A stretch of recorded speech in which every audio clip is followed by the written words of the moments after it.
दुख को देख करके मन में पीड़ा नहीं है, तो आपकी आत्मा एक गुण से रहित है। अष्टधा प्रकृति है ना गीता में, भूमि रापो नलो वायु खम मनो बुद्धि रेव च अहंकारति यम में भिन्ना प्रकृति अष्टधा।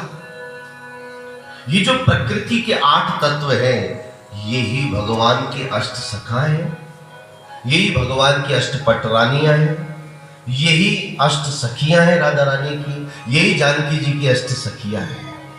तो ये आत्मा परमात्मा का स्वरूप है और ये 8 से घिरा रहता है। उन 8 को भौतिक जगत में, व्यवहारिक जगत में कैसे नापे कि इनकी 8 पत्नी है कि नहीं।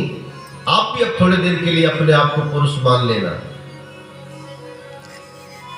कि किसी व्यक्ति के 8 पत्नियां हो, अर्थात उसमें 8 गुण हो, तो ही वह पूर्ण माना जाता है। अगर एक भी नहीं है, अधूरा है। इसलिए भगवान येन केन प्रकारेण अष्ट पटरानिया से विवाह करते हैं, अर्थात उनको आत्मसात करते हैं।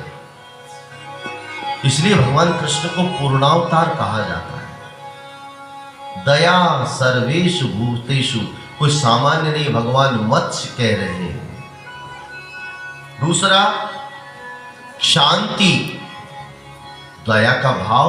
दूसरा कोई अपराध कर दे कोई बात नहीं, क्षमा का भाव यदि है, ये दूसरा गुण है। तीसरा रक्षा आतुरस्य च, यदि कोई दुखी है, कोई यदि कष्ट में है, उसकी आप समर्थ है तो उसकी रक्षा करिए, उसको छोड़िए मत। तीसरा गुण। चौथा अनुसूया तथा लोके, कोई अधिक विद्वान हो, कोई अधिक धनवान हो, कोई अधिक सुंदर हो, है कोई सर्वश्रेष्ठ हो, तो उससे ईर्ष्या मत करो। यदि आपके मन में ईर्ष्या आ रही है तो आपकी एक पत्नी चली जाएगी। अनुसूया,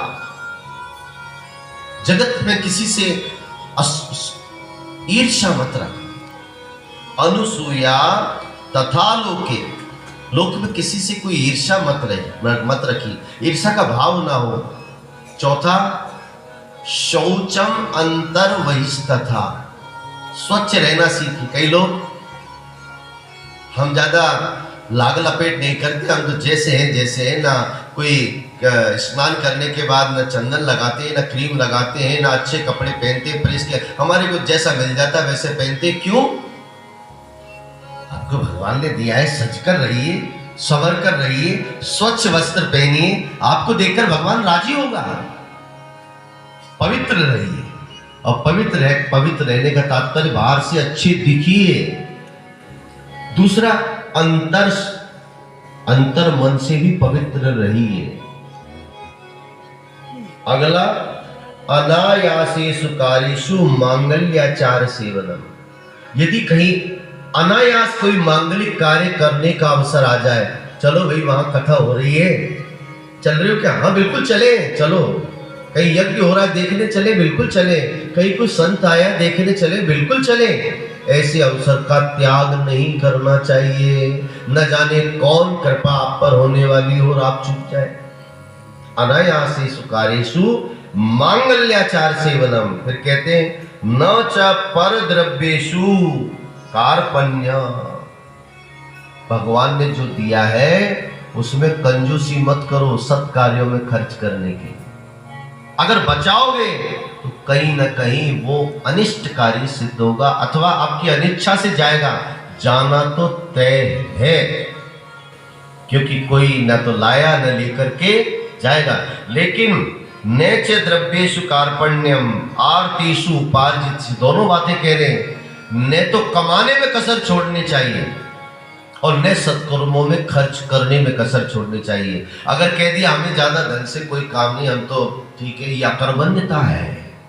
परमात्मा ने आपको बुद्धि से संपन्न किया है, ज्ञान से संपन्न किया है, शरीर में क्षमता दी है, तो आपको अर्थोपार्जन करना चाहिए, अधिक से अधिक करना चाहिए, और उपार्जन के बाद उसका उपयोग भी करना चाहिए।